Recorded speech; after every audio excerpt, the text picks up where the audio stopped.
নুরুল হক নূরের উপর যেভাবে হামলা চালিয়েছে সেনাবাহিনী এবং পুলিশ, তার নাক ফেটে গিয়েছে, তার চোখের অবস্থা খুবই খারাপ, হাত ফেটে গিয়েছে এবং সে এখন মনুষ্য অবস্থায় আছে। ভিপি নুরুল হক নূরের উপর হামলা হয়েছে, ভিপি নুরুল হক নূর আহত। ভিপি নূরের যে দৃশ্য আমাদের সামনে আসলো, আপনারা অলরেডি দেখেছেন যে ভিপি নূর রক্তাক্ত।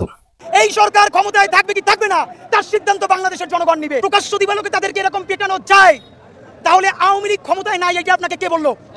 গণ অধিকার পরিষদের সভাপতি নুরুল হক নূরের অবস্থা আশঙ্কাজনক, তবে আমার দীর্ঘ কনফিডেন্স আছে যে তিনি সকাল অথবা কালকে আইসিইউ থেকে বের হয়ে যাবেন। আসসালামু আলাইকুম রহমতুল্লাহ। প্রদর্শক, নতুন এক ভিডিওতে আপনাদের সকলকে স্বাগতম। প্রদর্শক, আপনারা ভিডিওর শুরুতে ভিডিওর বিশেষ কয়েকটা অংশ এবং থাম্বনেল দেখে বুঝে গেছেন যে আসলে কতটা গুরুত্বপূর্ণ নিউজ হতে চলেছে। প্রদর্শক, এই জন্য বলবো আপনারা ভিডিওগুলো না টেনে সম্পূর্ণ ভিডিও দেখবেন, তাহলে আপনারা সম্পূর্ণ বিষয় বিস্তারিত জানতে পারবেন। চলুন আর কথা না বাড়ি একটি লাইক দিয়ে আমরা সকল বিশ্লেষক করে আলোচনাগুলো দেখে আসি। চলুন।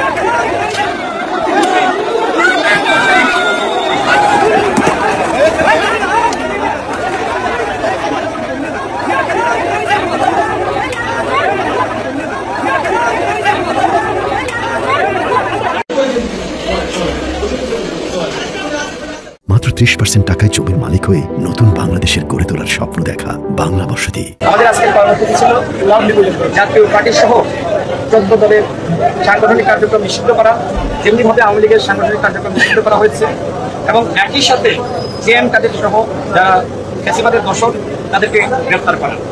এর প্রতিবাদে যখন আমরা পল্টন থেকে মিছিল নিয়ে আমরা কাকরাইলের দিকে আসবো, তখন জাতীয় পার্টি কার্যালয়ের সামনে থেকে আমাদের উপর হামলা করা হয়, ইট পাটকেল নিক্ষেপ করা হয়। দেখতে পাচ্ছেন যে আমার আঙ্গুল ফেটে গিয়েছে, আমি ঢাকা মেডিকেলে ট্রিটমেন্ট নিয়েছি। এই সময় আমাদের 4 থেকে 5 জন আহত হয়। এর প্রতিবাদ আমরা একটি মশাল মিছিল দেখি। নুরুল হক নূরের উপর হামলা হয়েছে, ভিপি নুরুল হক নূর আহত। ভিপি নূরের যে দৃশ্য আমাদের সামনে আসলো, আপনারা অলরেডি দেখেছেন যে ভিপি নূর রক্তাক্ত, তার চেহারার যে অবস্থা হয়েছে, এটা হাসিনা পরবর্তী জমানায় নজিরবিহীন, অপ্রত্যাশিত, কেউ কল্পনা করেনি। এটা কি ঘটছে আমি ডিটেইলস আসছি। এটা ছোটখাটো শুধু ভিপি নুরের উপর কোনো হামলা নয়, বাংলাদেশে 111 ঘটতে যাচ্ছে তার আলামত। দর্শক, আমরা দেশবাসীর প্রতি কিছু জরুরি আহ্বান জানাবো, আপনি আহ্বান পৌঁছে দেবেন। আমাদের করণীয় হচ্ছে, অলরেডি এনসিপির যোদ্ধারা, জুলাই যোদ্ধারা, 2024-এর নায়কেরা ভিপি নুরের পাশে দাঁড়ানোর ঘোষণা দিচ্ছে। অতএব এবার রাজনীতিতে একটা দফারফা হবে। ভিপি নুরের উপর হামলা, এই রক্তাক্ত দৃশ্য, আওয়ামী লীগ আমলে নুরুল হক নূর অনেকবার আহত হয়েছেন, তার উপর হামলা করেছে। ভিপি নুর তো মায়ের খেতে খেতে এই পর্যায়ে এসেছেন, কুত্তার মতো, সাপের মতো পিটাতো ভিপি নুরকে, এবং মায়ের খাওয়া ভিপি নুরের সাহসিকতা, মজলুম হওয়াই কিন্তু ভিপি নুরকে এই পর্যায়ে এনেছে। এই ভিপি নুর এমন একজন ফিগার, তিনি যদি সেই মেহেদী সাফাদির সাথে বৈঠক না করতেন এবং কিছু আর্থিক অনিয়ম না করতেন, আজকে ভিপি নুর বাংলাদেশের সত্যিকার অর্থে যে তৃতীয় শক্তির খোঁজে মানুষ, সেই তৃতীয় শক্তি থাকতো না। কিসের এনসিপি থাকতো গুলো ভিপি নুর পকেটে। কিন্তু ভিপি নুরের এই মজলুম অবস্থায়, ভিপি নুর অবস্থা ক্রিটিক্যাল, কাকরাইল ইসলামী ব্যাংক সেন্ট্রাল হসপিটাল চিকিৎসা নিচ্ছেন। যেভাবে আহত হয়েছেন, জাতীয় পার্টি, আওয়ামী লীগ, পুলিশ, সেনাবাহিনী মিলে তাকে যেভাবে পিটিয়েছে, শুধু ভিপি নুর একা না, প্রথমে রাশেদ খানকে পিটিয়েছে, তারপরে গণ অধিকার পরিষদের অন্যান্য নেতাদের পিটিয়েছে। এই ক্রিটিক্যাল মোমেন্টে ভিপি নুরের কোনো দুর্বলতা কিংবা সমালোচনা এই মুহূর্তে আনাটা কোনো সভ্যতা নয়, এটা উচিত হবে না। এখন দেশবাসীর করণীয় ভিপি নুরের পাশে দাঁড়ানো। এই ভিপি নুরকে আজকে মারছে, আপনি লিখে রাখেন, আপনি যদি আজকে যথাযথ জবাব না দেন এই জাতীয় পার্টিকে এবং এই পুলিশ সেনাবাহিনী কেন হামলা করেছে, আমি আসবো সেদিকে। সব রাজনৈতিক দল মিলে যদি ফ্যাসিবাদের বিরুদ্ধে, সব দল, জামাত ইসলামী, বিএনপি, এনসিপি, ইসলামী আন্দোলন বাংলাদেশ, সব দল মিলে যদি ভিপি নুরের পাশে দাঁড়াতে না পারেন, জাতীয় পার্টিকে একদম মাটির সাথে মিশিয়ে দিতে না পারেন, এই ঘটনার প্রেক্ষিতে মনে রাখবেন 2 দিন পর জামাতকে পেটাবে, শিবিরকে পেটাবে, তারপরে এনসিপি কে পেটাবে। ভিপি নুরের মতো রক্তাক্ত হবে শিবির নেতারা, জামাত নেতারা। সেই দিন আসছে। কে রক্তাক্ত করবে? ওই জাতীয় পার্টি রক্তাক্ত করবে, তাদের সাথে আওয়ামী লীগ, যুবলীগ থাকবে, এটা তো স্বাভাবিক, এবং পুলিশ সেনাবাহিনী পরিস্থিতি করে দিবে, তারাও পিটাবে আপনাকে। অতএব আমাদের জন্য এখন লজিক ভিপি নুরের পাশে দাঁড়ানো। ভিপি নুরের পাশে দাঁড়ানো কি? ভিপি নুরকে যেভাবে আহত করেছে, যেভাবে রক্তাক্ত করেছে, তাকে হয়তো রক্ত দেওয়া লাগবে। এখন তাকে রক্ত দেওয়ার লোকের অভাব নেই। তার পাশে দাঁড়ানো মানে রক্ত দেওয়া না, আর তার চিকিৎসার জন্য টাকা দেওয়া না। তার পাশে দাঁড়ানোর অর্থ হচ্ছে জাতীয় পার্টিকে যেখানেই পাবেন সেখানে গণধোলাই দিবেন। সারা বাংলাদেশে জাতীয় পার্টি যত অফিস আছে, এনসিপি, জামাত, শিবির, বিএনপি, গণ অধিকার পরিষদ, সাধারণ জনগণ সবাই মিলে সারা বাংলাদেশের সব জাতীয় পার্টির অফিস পুড়িয়ে ফেলুন, ভেঙে চুরে চুর মার করে ফেলুন। আওয়ামী লীগের বিরুদ্ধে যে একবার বুলডোজার অভিযান চালানো হয়েছিল মনে আছে, ধানমন্ডি 32 জয় বাংলার সময়, ওরকম জাতীয় পার্টির বিরুদ্ধে বুলডোজার অভিযান চালানো লাগবে। স্পষ্ট কথা, আজকে ভিপি নুরের উপর এই হামলা সেনাবাহিনী করেছে, পুলিশ করেছে, আওয়ামী লীগ করেছে, যুবলীগ করেছে। জাতীয় পার্টি তো যা শো ব্যানার। আরে জাতীয় পার্টির কি এরকম কোন সক্ষমতা আছে মারামারি করে? ওরা তো মানববন্ধন করতে পারে না, সংবাদ সম্মেলনে পেছনে দাঁড়ানোর মতো লোক নেই, ওদের কোনো লোক আছে না? তাহলে এরা কারা? এরা আওয়ামী লীগ। আপনি চিন্তা করতে পারেন, এই 24-এর অন্যতম যোদ্ধা, জুলাই যোদ্ধা, অন্যতম সংগঠক ভিপি নুরের এই রক্তাক্ত চেহারাটা মেনে নেওয়া যায় না। এই জাতি মেনে নিতে পারবে না, আপনারা মেনে নিতে পারবেন না, মেনে নিয়েন না, নইলে আপনার কপালে বিপদ আছে। ভিপি নুর কি করেছে জুলাইতে মনে আছে? অনেক সমালোচনা দুর্বলতা আছে ভাই, ওইরকম সমালোচনা দুর্বলতা অনেকেই আছে। এই ভিপি নুর বলেছিল এই সরকারের পতন 90% হয়ে গেছে, আর একটু ধাক্কা দেন 10% হয়ে যাবে। তখন সমগ্র জাতি জেগে উঠেছিল।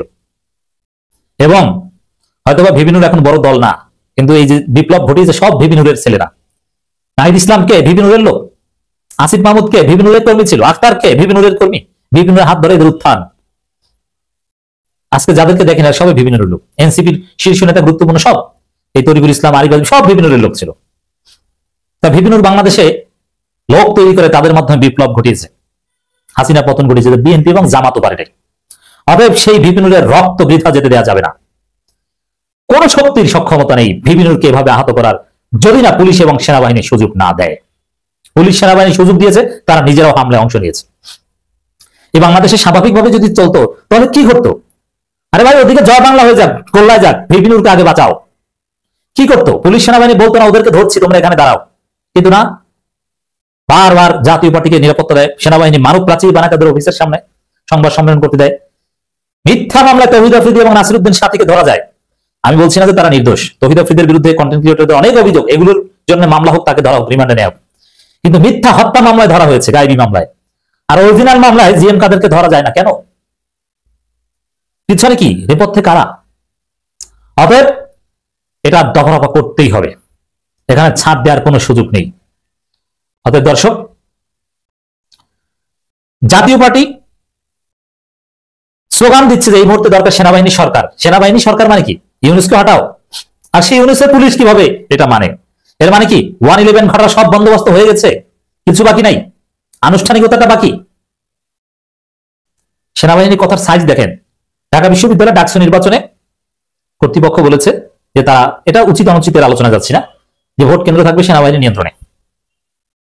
সেনাবাহিনী বলে যে সরকারের পক্ষ থেকে এরকম কিছু বলা হয়নি, আর বললেও লাভ নাই। এর মানে কি সরকার বললেও শুনবে না? এর মানে সরকারের চাইতে বড় সরকার সেনাবাহিনী। এবং এই যে ঘটনা, আজকের এই ঘটনা ঘটিয়ে তার প্রমাণ দিচ্ছে, বার্তা দিচ্ছে যে সেনাবাহিনী ছাড়া বাংলাদেশকে কেউ সঠিক লাইনে নিতে পারবে না। ইউনুস সরকার কোনো নির্বাচন উপহার দিতে পারবে না। অতএব সেনাবাহিনী সমর্থিত বা সেনাবাহিনী সরকার লাগবে। আর সরাসরি সেনাবাহিনী ক্ষমতা নিলে তো জনগণ পিটিয়ে ক্যান্টনমেন্টে ইট খুলে নেবে। এই জন্য সেনাবাহিনী সমর্থিত 111 সরকার আসছে। অতএব জামাত, বিএনপি, এনসিপি, তোমরা যদি ভিপি নুরের মতো এভাবে পিটানি খেয়ে হসপিটালাইজড হতে না চাও, এরকম মৃত্যুর মুখে ঢলে পড়তে না হয়। যে নিউজটা দেখলাম যে আমাদের গণ অধিকার পরিষদের সভাপতি নুরুল হক নূরের অবস্থা আশঙ্কাজনক। তবে আমার দীর্ঘ কনফিডেন্স আছে যে তিনি সকাল অথবা কালকে আইসিইউ থেকে বের হয়ে যাবেন। এই মুহূর্তে তিনি আইসিইউতে আছেন। ডাক্তাররা বলছে যে তাকে নিবিড় পরিচর্যা কেন্দ্রে রাখা হয়েছে। মস্তিষ্কে রক্তক্ষরণের ইস্যু, এখানে আমরা যে খবরটা পাইলাম রাত 12টায় ঢাকা মেডিকেল কলেজ হাসপাতালের ওয়ান স্টপ ইমার্জেন্সি সেন্টার থেকে তাকে আইসিইউতে নেওয়া হয়। 9 নম্বর বেডে চিকিৎসাধীন আছেন। এখন একজন চিকিৎসক বলছেন যে আহত নুরুল হক নূর ওসিসির 1 নম্বর বেডে চিকিৎসাধীন ছিলেন। তার নাকে এবং চোখে আঘাতের চিহ্ন রয়েছে। তার অবস্থা আশঙ্কাজনক হওয়ায় আইসিইউতে রেফার করা হয়েছে। বর্তমানে তিনি আইসিইউর 9 নম্বর বেডে চিকিৎসাধীন আছেন। 48 ঘন্টা না গেলে তার ব্যাপারে কিছু বলা যাবে না। তো বিভিন্ন গণমাধ্যমে বিভিন্ন ধরনের বক্তব্য আমরা দেখতে পাচ্ছি। আর অপরদিকে আজকে সারা রাত যাবত আমরা দেখেছি বিভিন্ন রাজনৈতিক দলের যারা নেতৃত্ব আছেন, সরকারের বিভিন্ন যারা উচ্চ পর্যায়ের নেতারা আছেন, তারাও কিন্তু আসছেন এবং কি এটা নিয়ে যার যার মতন করে এখানে বক্তব্য দিচ্ছেন। আর পাশাপাশি এই ঘটনায় জিএম কাদের সহ অনেকের বিরুদ্ধে গ্রেপ্তারি পরোয়ানার দাবির জন্য আপনার এক ধরনের পরিস্থিতি এখানে আমরা দেখছি তৈরি হচ্ছে। পাশাপাশি জাতীয় পার্টির রাজনীতি নিষিদ্ধ করণীয়, যে আওয়ামী লীগ জাতীয় পার্টির উপর ভর করে রাজনীতিতে কামব্যাক করতেছে, কারণ জাতীয় পার্টি যে অ্যাকশনটা দেখাইছে এই জাতীয় পার্টি আসলে বাংলাদেশ চিন্তা না। তো সেই জায়গা থেকে অনেকে ভাবে যে না, এই জাতীয় পার্টি তো ছিল মাইটটা সাপ, আমাদের এলাকায় মাইটটা সাপ বলে, আপনাদের এলাকায় কি সাপ বলে জানি না, যে এটা শুয়ে থাকে, এটা আপনি উষ্টা মারলো এটা কিছু বলে না, এটা আপনি গুতা দিল এটা লড়ে না, এক সাইড হয়ে কাইত হয়ে পড়ে থাকে। তো সেই জাতীয় পার্টি এখন মানে ফানুক সাপের মতন ফুস করে, ইভেন অ্যাকশন করে, মারে, দৌড়ায়, ককটেল ফাটায়, পিটায়, এই মাথা থেকে ওই মাথা নেয়। তখন অনেকেরই ধারণা যে জাতীয় পার্টির নেতাকর্মীদের ভিতরে এখানে বেসিক্যালি আপনার আওয়ামী লীগের নেতাকর্মীরা ঢুকে গেছে। সো আওয়ামী লীগের ফেরার যে রাস্তা জাতীয় পার্টি হতে পারে তাদের গ্রিন সিগন্যাল হয়ে যে আগামী নির্বাচনে জাতীয় পার্টি যদি ভোটে যায় তাহলে জাতীয় পার্টি আওয়ামী লীগের ভোটগুলো যদি পাওয়া যায় তাহলে সরকারের যে বিরোধী দলটা তৈরি হবে আমাদের পার্লামেন্টে সেটা হয়ে বসতে পারে জাতীয় পার্টি। আর যদি সেটা হয় তারা যদি বাংলাদেশ অনেকগুলো আসন টাসন পাওয়া যায়, ভোট পেলে তো আসন পাবে, আওয়ামী লীগের ভোটগুলো যদি জাতীয় পার্টির ঘাড়ে চাইপা বসে বা নিতে পারে, স্বাভাবিক বাংলাদেশের জাতীয় পার্টি ইতিহাসের আমি জানি না যে মানে দলটা তৈরির পরে এত ভোট পাইছে কিনা বা এত আসন পাইছে কিনা, এরকম একটা সমীকরণ বদলাইতে পারে, যার কারণে অনেকেই কিন্তু জাতীয় পার্টির রাজনীতিকে নিষিদ্ধ করার পক্ষে, যদিও আইন আদালত সরকারের শেষ পর্যায়ে এসেও এই ধরনের কোনো পদক্ষেপ নেওয়া হয়নি। তো গণ অধিকার পরিষদের নেতারা যেভাবে জিএম কাদের ঠ্যাং ভাঙার কথা বলছিলেন, উল্টা এখন দেখেন বিপিনুর ভাই নিজেই নাক মুখ ভাঙা আইসিইউতে আছেন। তো এই যে জিএম কাদের ঠ্যাং ভাঙতে নিজের নাক মুখ ভেঙে যাচ্ছে, এই যে ট্রান্সফরমেশনটা এটা কিভাবে হচ্ছে, কারা করছে? বিপিনুরকে যে মারছে আমি দেখছি যে একটা ফুটেজ, এটা কি আই না অরিজিনাল জানি না, লাল পোশাক পরা একজন ব্যক্তি একদম পিছনে আইসা ভাই মন মতো মারছে। এই ব্যক্তিটাকে আইন শৃঙ্খলা না, সিভিল ড্রেসে ছিলেন। এখানে অনেক কিছু ঘটতে পারে, বিপিনুরের মৃত্যুকে কেন্দ্র করে অনেক কিছু এখানে ঘটে যেতে পারে, কারণ দেশে নানান ধরনের ষড়যন্ত্র চলছে। তবে আমার মনে হয় বিপিনুর সহ যারা আছেন, বিশেষ করে গণ অধিকার পরিষদের নেতারা, ওনাদের আবার একটা অভ্যাস আছে, যত বড় মুখ না তত বড় কথা কিন্তু তারা বলে। ইভেন তাদেরকে নিয়ে সাধারণ মানুষের যদি অভিব্যক্তি আপনি দেখেন, হ্যাঁ দেখেন এদেশে ল্যাংটা বাবার অনুসারী আছে, ওইটা আলাদা। তো একসময় তাদেরকে যারা গড়ে তুলছিল, লাইক সাংবাদিক ইলিয়াস ভাইরা, পিনাকি দ্বারা বা বিএনপি জামাতরা, তারা কিন্তু এখন এদেরকে সাইড দেয় না।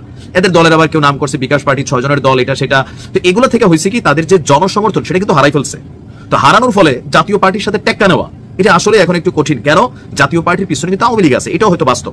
তো সেই জায়গা থেকে আগামী দিনে আবার ধরুন আইন শৃঙ্খলা বাহিনীকে নিয়ে, যে মাইকটা খাওয়ার আগে বিপিন উল্লকনুর কি বক্তব্যটা দিচ্ছে, এই আইন শৃঙ্খলা বাহিনীকে নিয়ে আমার পরবর্তী ভিডিওতে দেখাচ্ছি। তো নূর ভাইয়েরও উচিত, তখনকার পুলিশ নিয়ে বলছেন পুলিশ বৈশা বৈশা রং দেখছে, কারণ এটা শেখ হাসিনার পুলিশ ছিল, আমরা ধরে নিচ্ছি তারা করাপ্টেড ছিল, ফেসিস্টের সহযোগী ছিল। এখনকার যারা আছে তারা কিন্তু ডক্টর ইউনূসের সহযোগী, সততার সহযোগী, ন্যায় নিষ্ঠার সহযোগী। হ্যাঁ, জুলাই অভ্যুত্থান পরবর্তী পুলিশ কিন্তু আস্তে আস্তে পুলিশ শক্তিশালী হচ্ছে, মাঠে সেনাবাহিনী আছে ভাই, বন্দুকওয়ালা, ওমকরে পাহারা দিয়ে আটকাইতে পারবেন না, এই ধরনের বক্তব্য লাগে। তো তারাও তো মানুষ। তো জিদ উঠলে ভাই জিদ তো জিদি থাকে না, যে মেজাজ গরম হলে মাতৃভাষা না গেলে শান্তি হয় না, আর হাতে লাঠি থাকতে না পিটে মজা পাওয়া যায় না।